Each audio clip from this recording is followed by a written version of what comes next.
Okay, question number 3. What is skill acquisition level and why is it important to understand that? Oh, well, skill acquisition level, I'll take this one. I love to play with skill acquisition levels with teams. I think it's really important. It's almost using a skill acquisition assessment really helps people put a mirror out in front of them to see their own practice, to see where their skill could be enhanced, could be sharpened. I love self-assessments, skill acquisition assessments, because it shows people where they're confident and maybe where they're not so confident in their practice. Again, helping guide them to where and how they could practice more deliberately and more precisely to increase their skill. So skill acquisition is just, we use the Dreyfus levels from novice, advanced, beginner to competent to proficient. And it's just a level as you internalize a skill, as you enhance your abilities and capabilities, you slide up the scale. Now, you move somebody into a new role, a new department, a new kind of process, maybe even a new learner, and you'll see their skill acquisition. It isn't a static. It's constantly flowing up and down. But I love the skill assessment of skill acquisition just as kind of a barometer and an indicator of where someone could enhance their practice. I've even noticed on some of the shepherding videos that y'all made where I love that it's not a stair step. They're not even steps from one level. So from novice to advanced, beginner to proficient, it's not necessarily the same step. Am I saying that the right way? Yeah, it's not equal distance between advanced beginner to competent and then competent on to proficient.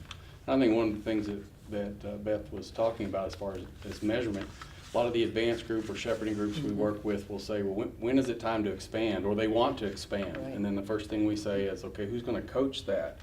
Well, we don't know. We don't have the bench strength or we don't have the coaching depth to be able to do that yet. Well, then maybe you don't need to expand that fast. Maybe you need to assess where you're at and who is ready to move into a coaching position.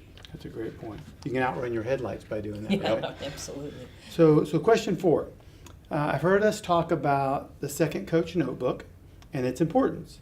And Mike Rother, the author of Toyota Kata, has some notes in his online materials on the second coach's notebook. So can you go into some detail on the importance of a second coach to keep a notebook?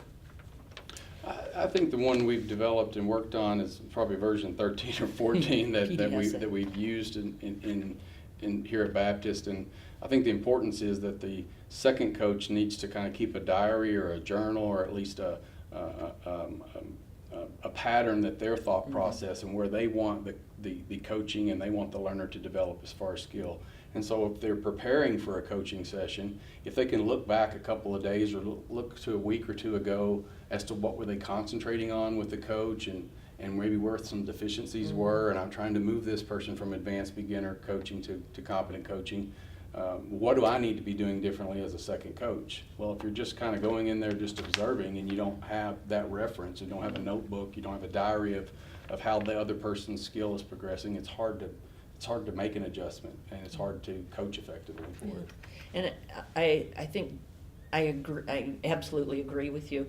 And another aspect of that, the second coach's notebook, is there's embedded in that notebook a mini kata, a routine that a second coach can practice. So they have a meta routine, and we heard it today with a couple of the second coaches. It allows them, by practicing that routine, that those 5 questions they know in their head they're going to be asking the primary coach, leading the coach's thought process. By following a routine, they can internalize it, and it allows them not to get drawn into the content of the storyboard and the content of the coaching, but stay focused more on the meta routine of coaching.